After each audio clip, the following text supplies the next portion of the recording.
He's going all the way. 20, 15, 10. Touchdown. Texas Tech takes home the victory.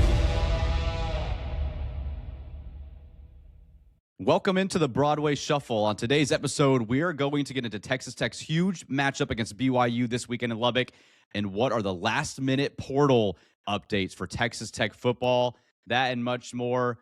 But first, as always, I am Brennan Baxter, joined by Conrad Mills, Zyler Buchanan, and Clayton Anderson. And hey, Shufflers, we have some exciting news coming up next weekend. I don't know if anyone saw this, but our softball team is preseason number 1, and we have got some exciting interviews we are releasing next week with head coach Jerry Glasgow and star pitcher Nyjah Canaday. That'll be next week on the Broadway Shuffle, so make sure to tune in. Subscribe if you have not already so you don't miss those episodes on Spotify, YouTube, or Apple, and we appreciate you guys being here as always. Z, before we get to the football portal stuff, that ends on the 16th, Friday, I think, end of day. Texas Tech did You're listening to this today, yeah. Yeah, if you're listening to this on Friday, it ends today. Before that, we've got the huge matchup with BYU this weekend, but you did have a game against Utah as well. Christian Anderson and JT Toppin proved why they are some of the best in the business. Your thoughts on that game overall and what that means as this team has started to play well with BYU coming into town? It was such an interesting game just from a mental standpoint for the team. I think they've been playing a lot better defensively, but it was so easy on offense. I almost felt, and my wife and I talked about it during the game. She's a former D1 basketball player. She's like, you can tell that they don't really feel the need to lock in because you're like, dude, we can put up 100 if we want to on these guys. Like, okay. And so it was kind of weird in that sense where you felt like this team that was inferior to you kept scoring a lot. And I think Utah runs some good sets. They had some creative stuff.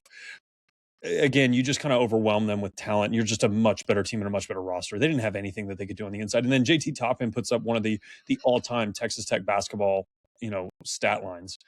Unbelievable effort from him. And him and Christian, I think they had almost 50 points by halftime combined. I mean, it was something absurd. Those guys were awesome last night. It's definitely the last year we'll watch Christian Anderson. I don't know how much longer we'll have JT. Maybe he'll come back for another year, but it's a treat and it's a privilege to watch those guys. And a good effort. You didn't cover, but I thought it was fine. You could tell they're just trying to get out of there toward the end of the game. So good. Yeah, you mentioned 31 points, 13 rebounds, 7 assists for JT Toppin, 26 and 10 for Christian Anderson. It's going to be hard to beat Texas Tech when those two guys are playing like that. It was good to see the USA, man, have the students back. The energy's kind of now shifted officially into basketball with the semester starting. And so now you've got a huge game against BYU, a top 15 matchup this weekend.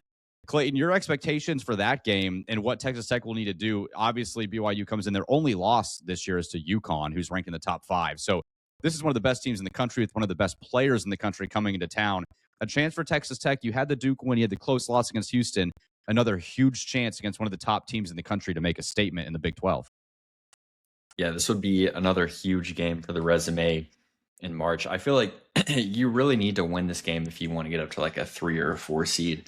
The way that Tech's schedule ended up, it feels like every single, like basically all the good teams you play are on the road or neutral. You only get BYU and Houston at home. So you got to win, in my opinion, both of those, and then probably get one against one of the better teams on the road if you want to be a 3 seed.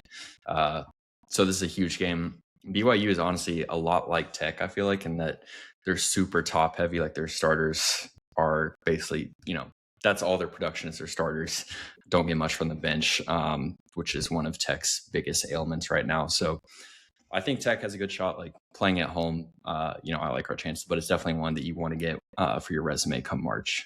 Clayton, you bring up a good point. I was just curious about it because I was like, the top of the basketball world, and not just like the top 4, but like the top 15 felt extremely strong to me. The top 3 seed lines on Bracket Matrix right now, each team on that line is averaging less than a loss. So those teams are on average 14.1 and 0.9. It is an incredibly strong top of the bracket right now. We already have, triple, if not quadruple the amount of losses that most of these teams have. So your point is well taken. I think it's going to be much harder to get to the 3 line this year than it was, last year or the years before, where the elite teams were so good that they weren't ever giving up losses.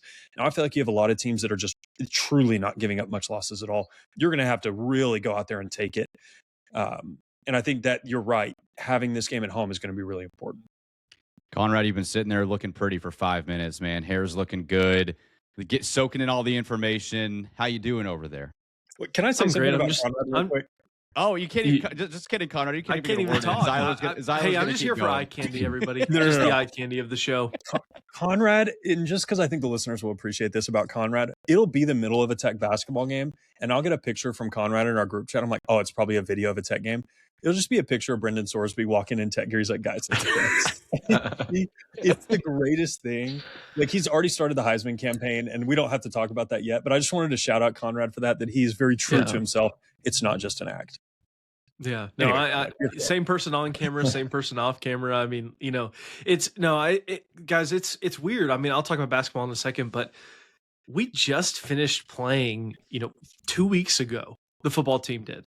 It is crazy. And seeing those pictures of, Ben and John and Brendan and all those guys and Howard Sampson walking back into the facility, it's like we just stopped the season. Like, this isn't normal, but I guess when you have a program like this now and you've got investment like this is just the way it is. And I'm not gonna complain. Don't get me wrong.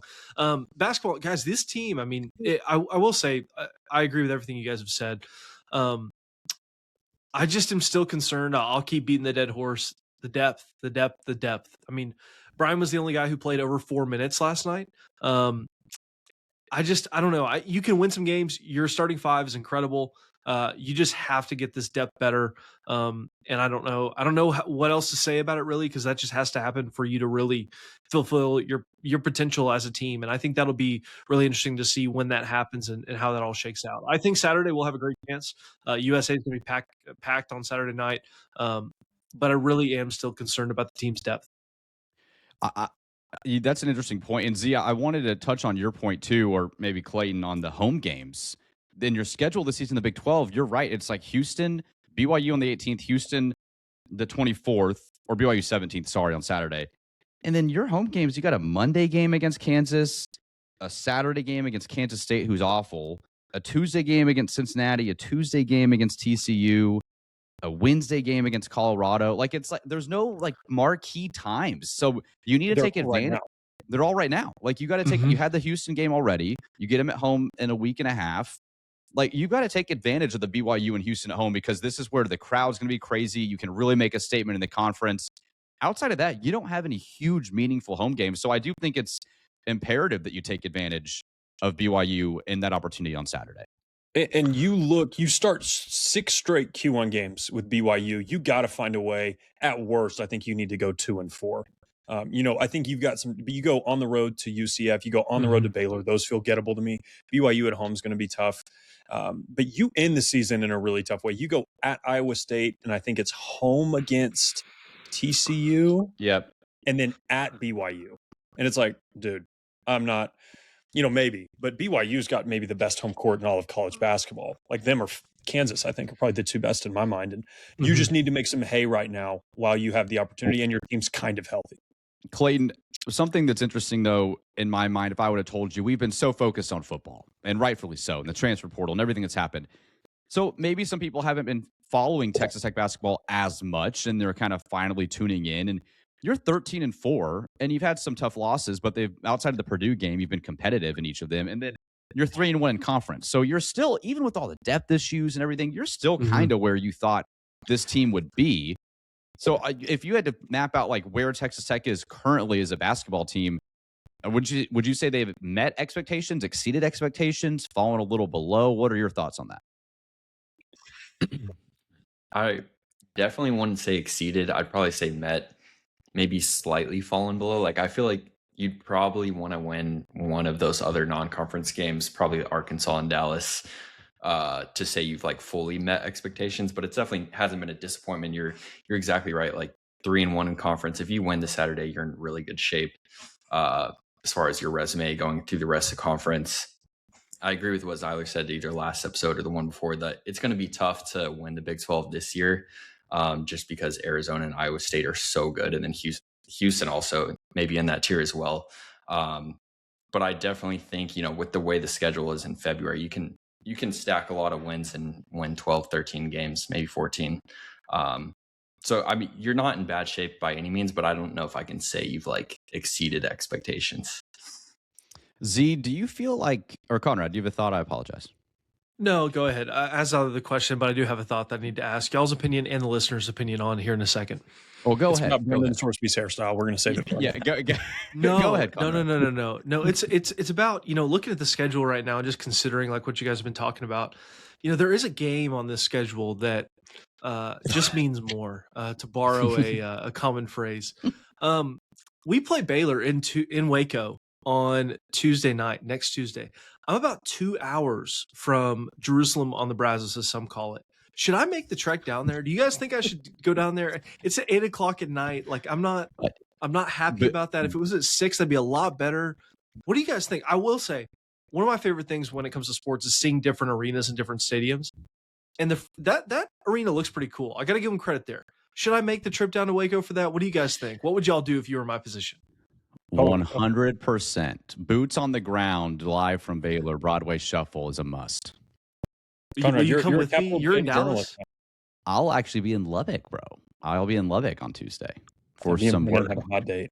Yeah, I've got a hot date with Brendan Sorsby. So catch me at Las Brisas at 7:00 at night on Tuesday. Okay, well, make sure you send me a selfie. I may or may not go. I can't decide, man. 8:00 is so late for a basketball game. It's just, man, I don't know. You should go. Yeah, Zyler and I will be doing some reporting from Lubbock. You can do some reporting from Waco. Clayton, you have a good Tuesday night, man. It'll be perfect. We'll all be covered. We'll be covered. So yeah, I wanted to ask, though, because Clayton brings up you're probably not going to win the Big 12 this year. And I had this thought, like, does it matter? In football, you need it, right? Like, you had to win the Big 12, and it was your first Big 12 championship ever, and it's so important. In basketball, I'm more concerned about seeding in March Madness. Like, I'm way less concerned with how you do in the Big 12 in terms of winning a championship, and more concerned with, can you get on the 4 line? Can you get on the 3 line? Can you position yourself well for March? Do you feel that way? Like, I know you want to win every game, but like, do you concern yourself with winning the Big 12 in basketball? Yeah, I mean, I think it would be fun. I think you just look at it and it's like, oh, dude, like you're just really up against it. I think you're probably the 5th or 4th best team, maybe the 6th best team. I think the Iowa State, the Houston, and who are the teams that I'm missing? Iowa State, Houston, Arizona, that BYU. BYU. I don't know that you're in that. I just don't know that you have the bodies, and you don't have the schedule either to do it. So, right. I mean, if I'm doing my math correctly, 48 plus 17 is 65, right? Mm-hmm. Congratulations, you got the math problem correct. Thank you. So Arizona, BYU, Houston, Iowa State are combined to 65 and 3. Mm-hmm. Those 4 teams. That's crazy. That's crazy. That's insane. So, yeah, I mean, you already have 4 losses. You mentioned it. I'm not really concerned with catching some of these teams. You've got to go on the road, too, to Iowa State and Arizona. You don't get them at home. It's going to be tough. So I just think beating who you're supposed to beat and then knocking off one of these teams, like if you could beat BYU, if you could go 2-2 against Arizona, Iowa State, BYU, and Houston, you'll probably be a 3 to 4 seed. That'd be great wins with who you should beat. So I'm more concerned with just don't have any games you shouldn't lose, and you'll be okay come March. Yeah, and I think at this time of the year, I feel way better about our tournament chances January 15th of 2026 than I did January 15th of 2025. I think you were coming off, you had that UCF Q3 loss at home. You had nothing on your resume except like a St. Joe's win you lost to St. Joe's. You beat Syracuse. You beat Syracuse.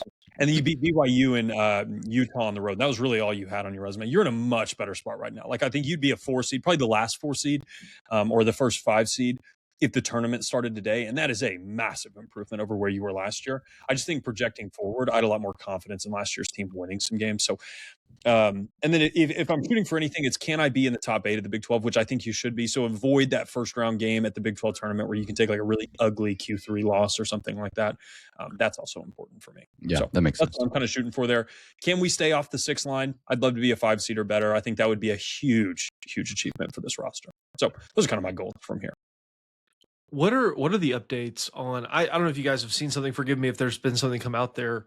What are the updates on our injuries? Like, is there a chance we get healthy before March in Big 12 play? What is that looking like for the Red Raiders? I don't think either. I don't think Mosley's coming back. Do you think that's just? Yeah, maybe it's just speculation because we don't know. But I don't know if you guys have seen anything because I looked today and I didn't see anything. Yeah, I haven't seen anything either. Grant was asked probably a week and a half ago. He's like, "Listen, man, you can stop asking for updates. I just see who shows up to practice, and if they're good to go, then they'll be good to go." And that's kind of been that. They haven't really asked about it since then. In my mind, I think, and this is not just, I just think Mosley's probably going to take the redshirt year and probably not play, and then Bamboye might be doing the same thing. So That's tough. I think Bamboye is going to come back personally. I hope. Wasn't he fully dressed for a warm up the other day? I don't remember, but I don't know, man. They seem like they're both fine. I don't know what's going on. But we don't, as you can tell here, obviously, we're not very well forced. Sorry, Bamboye wouldn't get his year back, would he? He's already played. Has he played 30% of our games? Well, it's a different rule in basketball, I think. There's not like the. I thought you got a medical if you only played 30%, or so. I don't know. Somebody can correct me. Right. Somebody else knows. Forgive me for that question. I'm just asking because that does determine what we think could potentially happen with this team come March, right? Like this, I mean, depth matters, but obviously, if you have these two guys like Christian and JT, you'd rather have that. But if you don't have any depth, it's just much harder to make some noise in the tournament. Yeah, totally agree. All right, well, let's transition to football. It's not over yet. The portal's still here. You mentioned Brendan Sorsby, your gem of a addition at quarterback there for the Red Raiders. 2026 Heisman Trophy winner. 2026 Heisman Trophy winner, according to Conrad. Damon Wilson on campus. Z, what do you think of this? Yeah, I don't know. So if you've been on Red Raiders Sports and you've seen the reporting that they've done over there, Damon Wilson, the top available player in the portal right now that's still uncommitted, edge rusher from Missouri on campus. You also got a kid committed to Virginia, Jamon Mathis, that is here visiting. You got a punter from UCLA that's visiting, and there's one other kid. I think there's an offensive lineman that's maybe in town. Yeah, I mean, in an ideal world, you'd love to have not Wendell Gregory. You'd love to have Damon Wilson on your roster. I don't think he's as good as David Bailey. I don't think anybody that you're going to get in the portal is going to be as good as David Bailey. You don't just pull top 10 players out of the portal very often. I think he helps your team. It's just, do you want to spend, rumored and allegedly, $3 million? Do you want to pay more than what you paid David Bailey last year to get a kid that I think is worse than David Bailey? I don't know. So that's just the market now, though. I mean, like, I know. And if you do that, but you do need edge help. You need bodies. You only have 7 guys, I think, in that room right now, and 2 of them are going to be true freshmen. So yeah, Clay, what do you think of this? Because I've been kind of middle of the road on, well, do you overspend on just need? Is it a huge need? Does it really matter how much you spend if they're willing to spend it? I guess if they want to fork up $3 million, it's not like you're going over the salary cap like the NFL. You're not paying a luxury tax. You're just choosing to pay the dollars to the kid. Do you? I mean, how do you feel about this whole process? Like, is Wendell? Gazi, now you got me messed up. Is Damon Wilson all over again? Yeah, is he a must in your mind, Clay, or is this just kind of all right, whatever? Like Texas Tech's just going to go do it and spend the money. Like, who cares? I mean, he's not a must by any means. Your starting edges would be fine without him, but like if he wants to commit to Tech for $3 million, I know it's not my money, but I wouldn't. Not yet. Balk. Yeah, not yet. Maybe in a couple of years I'll be funding it, but I mean, I would do it. Considering you missed out on Coleman, they definitely have money set aside. Yes, and Coy. So they definitely have the money set aside for a player of this caliber, and I think that he's the only one in the portal still available that makes sense for Tech. I don't think there's another receiver that you would spend that money on. So no, why not? And on the David Bailey thing, he does have, I know he's not, the advanced stats are not the same as Bailey's, but he does have more production coming into this year than Bailey had at Stanford. But just not the pressure percentage, stuff like that. Yeah, I think that's more of an indictment on the Stanford staff saying, hey, listen, you're going to be a third down specialist. Like, congrats. Yeah, that's fair. But he's done that in a really good conference against what should be really good offensive tackles. So I think there's something to be said there. And he would wreak havoc. He would be the best edge defender in the Big 12. I mean, immediately. So it's hard to say, no, we don't need that guy. That seems a little bit high and mighty. Yeah. But we'll see. I had an interesting question. So if you could, knowing what you know now, would you rather have Cam Coleman or would you rather have Malcolm Simmons and Damon Wilson? So get maybe a receiver that's a little bit lower and bolster the edge room, or have a guy like Cam Coleman? I'd rather have Simmons and Wilson. Yeah. Why not all three? Conrad. I mean, I don't know. That's a hard question. I mean, they're both great. Like Simmons and Wilson are good. I just the visions of Brendan Sorsby to Cam Coleman and Micah Hudson have not left my mind just yet. I'm still a little disappointed where he chose to go, but I don't know. Probably 2 for 1. I mean, Simmons and Micah will be really good together, and just like Micah and Cam would. But Wilson, you never turn. I mean, you win this thing, right? You win everything in the trenches, and the more trench help you can get, the better. So, I'd love to have Wilson if he wants to come. I mean, it's you're asking about money. It's like, I mean, money's money. Like, you got to spend it, right? Like you get, in this case, like you don't just, put it in the bank and save it. You gotta spend it. And, oil's up today. I just checked. So why not just spend? The prices are looking good, man. You sound like the next guru, stock market guy. I would say Damon Wilson. Brennan, I'm actually happy to announce on the Broadway Shuffle, I'm starting an oil company. If anybody wants to invest, let me know. The sole purpose is to fund Texas Tech athletics. Good to know. Let me know where you found that well. Are you going to fly on Shuffle Force One? Is that going to be your charter of choice? It's sitting outside right now. It's there. It's right outside. I would say David Wilson and Malcolm Simmons. Simmons had some production for Auburn this year. He's good. He's David good Wilson obviously is. He's really good.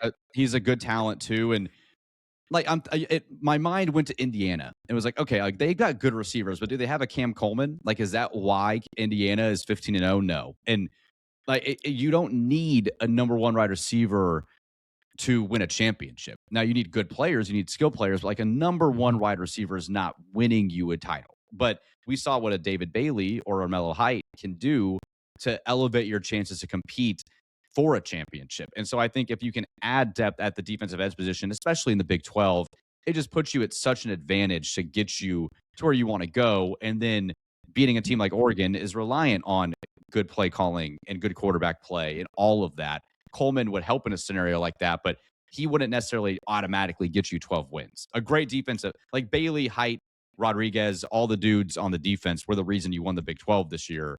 If you can add more of those guys and then add a supplemental piece at receiver like Simmons, I would rather take that.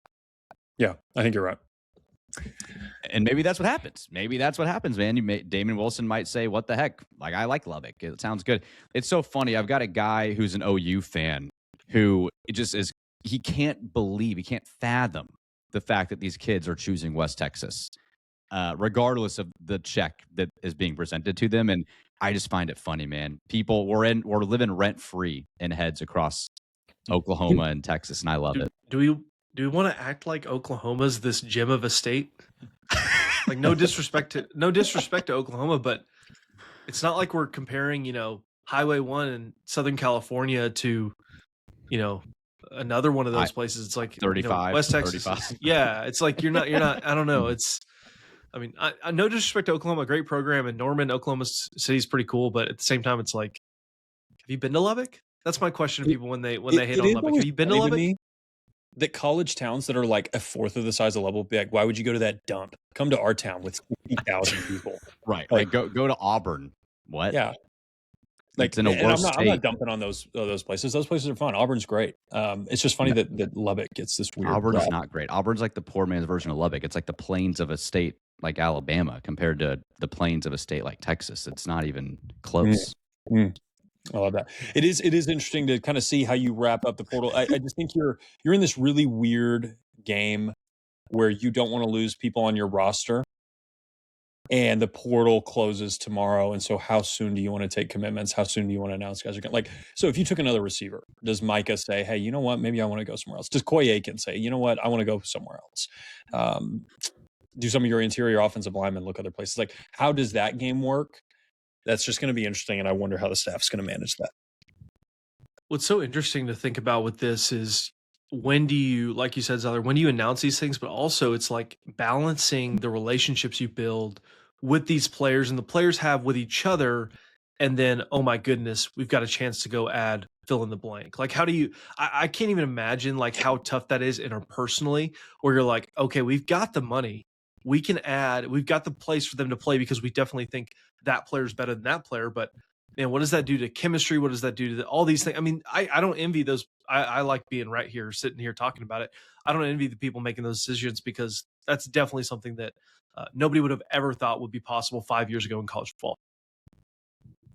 Yeah. Final thought, Clay, on this too. I've also had a lot of people ask me, like, what is going on in the portal? Like, is the sports commission a thing? Are we overspending money that we're not allowed to be spending?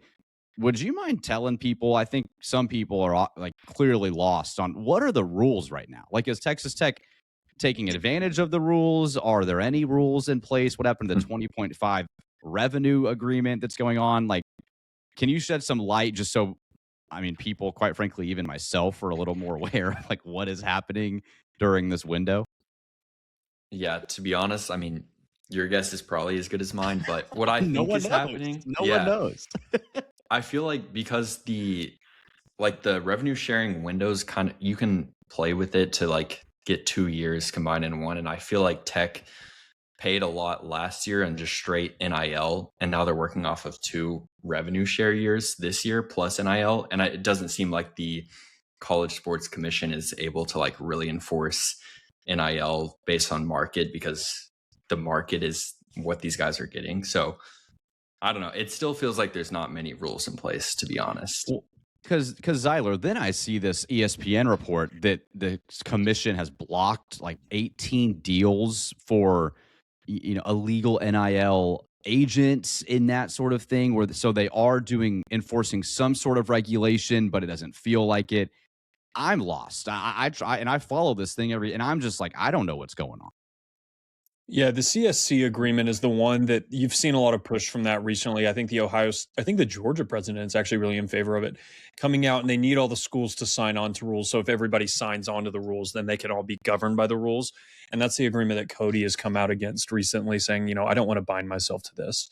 And so it'll depend on whether all of those rules actually get, signed to where the schools have agreed, hey, yes, I agree to do this. And if I don't follow this, I will accept this punishment. That agreement doesn't have any stay if 18 schools sign on to it. Like, who cares? Like, if they try to come after Tech, it's like, I didn't sign that agreement. Or they try to come after UT. It's like, that agreement has no power. The House revenue sharing just allowed people to use university dollars to spend on student athletes. It had nothing to do with like a cap. That's the only thing you could pay them, where they're going to get in trouble. And these schools are daring the NCAA and legal authorities to say, yeah, you cannot pay that guy NIL. That's not his market value. And for somebody to say, like, what are you going to challenge that on? Like, why not? Like, why can't I not pay this guy? Like, who are you to tell me that his name and image and likeness isn't worth that to me? And so it becomes kind of shoddy. And the thing that I always get frustrated with is like, everybody's like, we need collective bargaining. Why would the athletes want collective bargaining at this point? If your athletes at this high level, your salary keeps like doubling every year. Why would you say, you know what, this is just too much money. We need to slow down. Now, I think the schools could do something about that where they all banded together, but I just think you're still a ways away from this. I don't see this environment changing really anytime soon.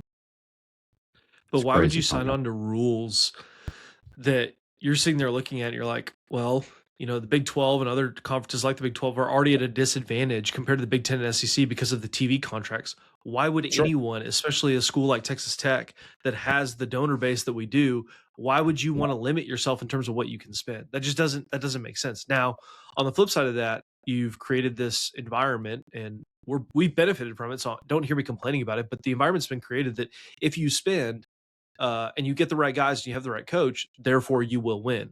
There's a lot of ifs there, but if you don't spend, you basically don't have a shot. Now we can talk about whether that's right, wrong, or indifferent for college sports, but that's the environment we're in. And so any type of collective bargaining, any type of, rules in place, especially for schools like Texas Tech, I would not view them as a positive. I don't know if I'm sure you guys would agree, but it's just one of those things that you're like, when are we ever going to have some clarity? And the answer might be never. Yeah, it might be. Well, we're enjoying it now. Texas Tech is. And I guess that's all that matters. And we'll keep enjoying it as long as we can. So we'll see. We'll be here to update you guys for anything that happens as the portal continues to close. The football roster is starting to really take shape. A lot of exciting new pieces. And hopefully we'll be talking to a few of them soon. We'll see what happens. And we look forward to that. So we will be back on Monday to react to BYU, get into the week ahead. And also, as of the time of this recording, we do have 2 special interviews scheduled that we're looking forward to releasing with Coach Jerry Glasgow and star pitcher Nyjah Canada. So make sure to subscribe on YouTube, follow, rate, review on Spotify or Apple. You can find us every Monday and Thursday here on the Broadway Shuffle, and we can't wait to see you guys next time. Everyone have a great weekend, and go Tech, baby. He makes the catch. He's going all the way. 20, 15.